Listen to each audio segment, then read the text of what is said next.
Hi, my name is Lexi. Welcome back to my channel. And today I'm going to be talking about my experience with the protein sparing modified fast and my experiment with it this past week.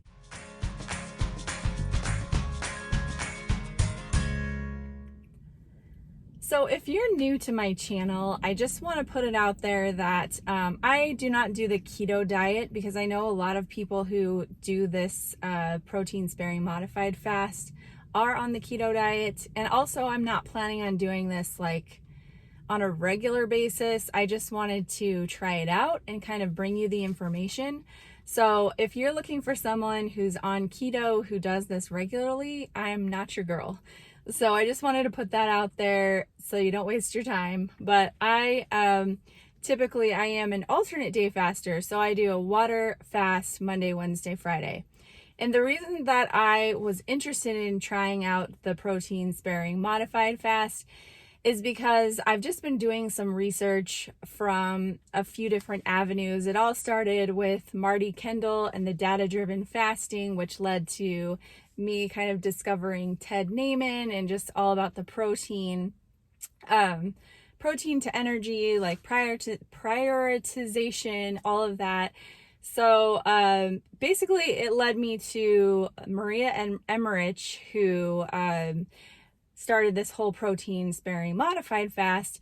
And I also just kind of want to put it out there that the people who are in this like sort of subgroup are kind of anti alternate day fasting, interestingly enough.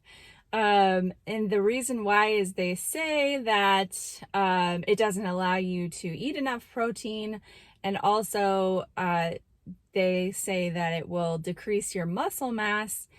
And also they just say that, you know, once you fast for so long, your appetite just continues to grow and grow. And then when you start eating again, you binge and eat all these unhealthy things.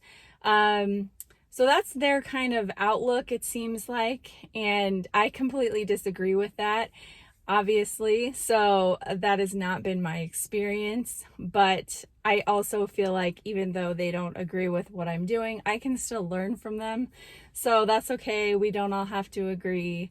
Honestly, there's so much that we don't know at this point that it's just, I don't ever want to say like you're completely wrong and I'm completely right. Like I think that there's just aspects that we can pull from everything. So sorry, I've been rambling for a while and I haven't even described what this is. So protein sparing modified fast is basically eating really low calorie for a day or however many times a week you want to do it.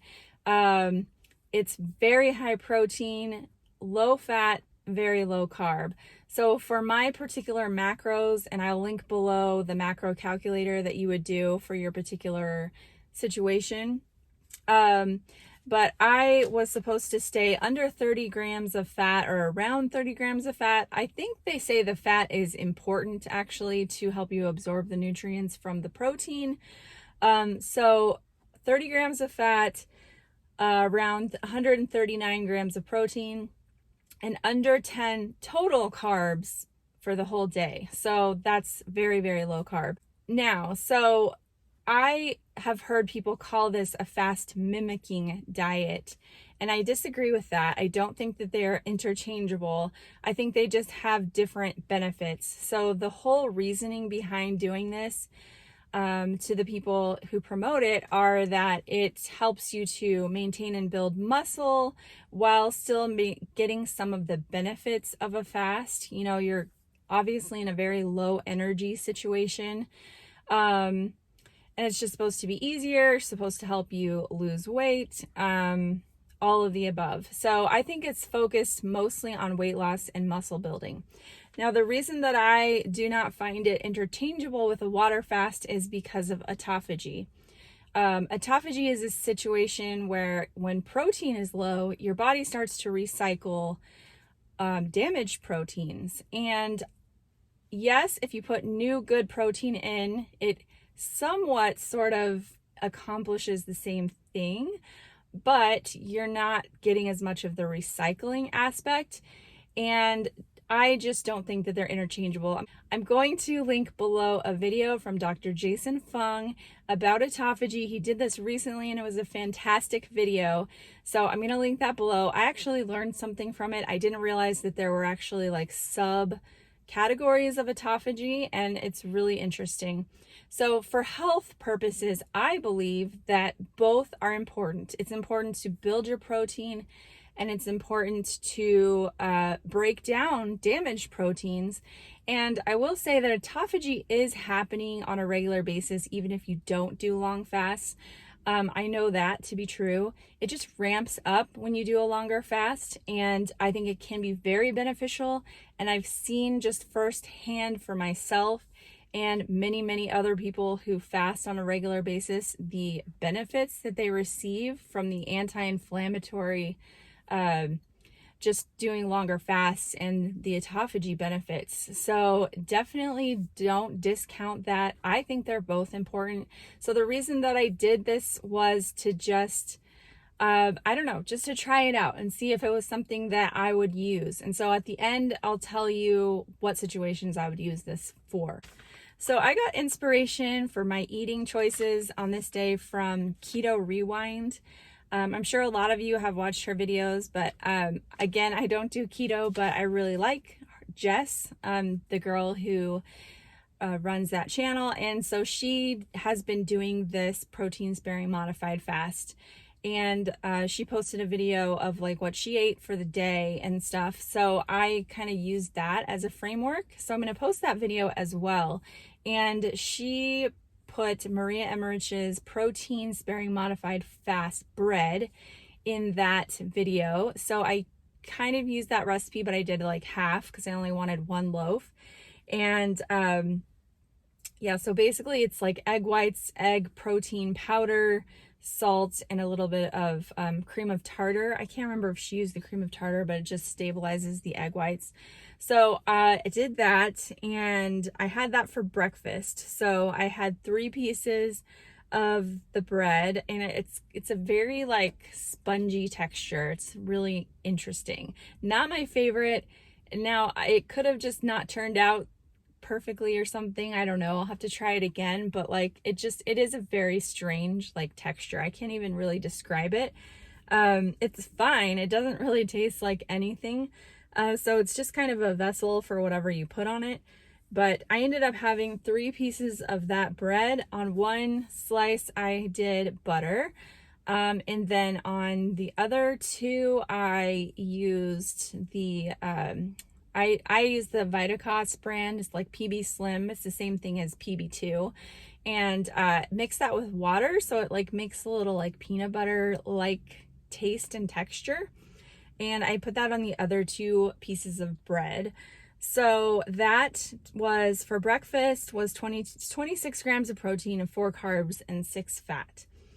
And then for the rest of the day, I just did chicken and beef. So I did some chicken tenderloin, 14 ounces of chicken, and then I did a half a pound of beef. Then this was 96% lean beef, so really low fat. I melted some butter on my hamburgers, so I just made some hamburgers. I put some seasoning on the chicken. I'll show you the seasoning I used. I used the umami seasoning from Trader Joe's and the 21 seasoning Salute from Trader Joe's also, and then onion salt on the chicken. And I also put a little bit of buttermilk on it just to sort of make it tender, and let that sit for a minute. Then I grilled it, and then on the hamburger I put salt, Montreal steak seasoning, and buttery steak seasoning. After I grilled those, I had a little dill pickle mustard from Trader Joe's that I dipped my hamburger in and my chicken, and I basically just split all of that up into 3 meals. So I ate like every 2 hours. So within like a 6-hour window, I ate every 2 hours. And the reason that I chose to do it that way is because I've heard that with protein, your muscles can only absorb a certain amount within each like eating period. It's like around 20 grams. So I don't know if that's true. It's just what I've heard frequently. So I decided to split up those meals throughout the day. And anyway, so by the end of the day, what I ended up with was 151 grams of protein, 26 grams of fat, and 6 total carbs. And I will say I had no hunger at all on these days. So like compared to my normal water fast, definitely no hunger at all. I felt very satisfied, other than by the second day, I just kind of got tired of eating the same thing, because I did this on Monday and Wednesday that week. And so I basically just ate the exact same thing on both days. And so by the end of the second day, I was like, I'm kind of tired of this. Now, there are like official recipes that you can make that you can vary it up a little bit. So if I was going to be doing this a lot, I would definitely like plan something different. But as I was only doing this for 2 days, I wanted to keep it really simple. So that's what I did. I will say that I did have kind of low energy in the afternoon on both of these days. And as far as weight fluctuations, it's really hard for me to compare, because I want to compare it to like my normal fasting routine and what I would have as a loss. So after my first protein sparing day, I was down 2.8 pounds, which is good. I think I would have been down a little more if I had been water fasting, just because this was the first fast of the week, and I always lose the most after the first fast of the week, and then it sort of tapers off throughout the week because I eat Saturday and Sunday over the weekend. So my biggest loss is always after my Monday fast. So I think I probably would have been between 3 and 4 pounds down with a water fast, but really not that big of a difference. But the really interesting thing was that after my eating day on Tuesday, which was like just going back to eating normally, carbs and all that, I was still down another 1.2 pounds, which has only happened once that I can remember before. So that was pretty crazy and amazing. But then after my next protein sparing modified fast day, I was down only 1.1 pounds. So it sort of like evened out. And I think if I had water fasted, I would have been down between like 2 and 3 pounds for that day. So kind of comparable though, when you think about the fact that I was eating food. So I was eating at least over a pound of food during the day. So like you have to figure that, you have to factor that in, right? I was also really thirsty on these days. Like I just was chugging water, and also I know it was really hot where I am, so that could be a part of it. Not sure, but I was really, really hungry. I mean, not hungry, thirsty, not hungry at all. The other thing that did happen was I got a headache the second protein sparing day.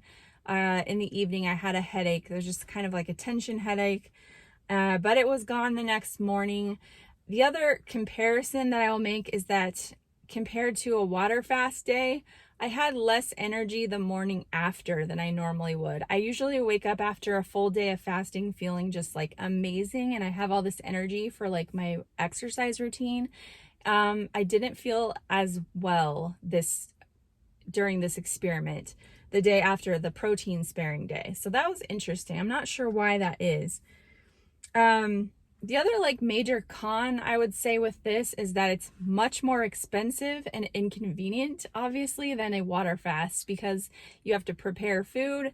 This is not something that you can easily just go like grab something anywhere, other than like maybe you could eat the egg whites off of a hard-boiled egg, or a straight piece of like chicken breast. Maybe you could make that work if you were out, but like it is much more difficult and expensive, because protein is the most expensive macronutrient. But again, it is important. So like if this is something that you feel like you need, I think the reason that I would look at doing something like this is maybe after like a vacation when I ate really low protein and need to kind of build it back up, and maybe I just don't feel like fasting, like doing a water fast. Or if you like are really trying to focus on building muscle, you work out a lot and you're really, really, really focused on building a bunch of muscle, then this is possibly a tool that could really help you. I have heard a lot of people have great results with it for weight loss. I've seen people do it like consecutive days, like a lot, and I don't recommend that. I think it would be too much. Like just more into the extreme diet category, because you do feel like you want something more than that, you know, like it's just, it gets old, got old to me anyway. So I think I would do it again though, and I'll let you know if I do. And as far as like the weight and how it all affects, I like to look at the big picture. So if you want to see how it all affected everything, like that week and then the week after, I will be doing my monthly weight report next week. Let me know if you have any questions. I don't know if I'll be able to answer them, but I will link some resources below if you want to learn more about it. I think it could be a good tool for some people. I don't think that it is like a full-on swap for water fasting, but just an interesting option that you have. So thanks for watching, and I'll see you next time. Bye-bye.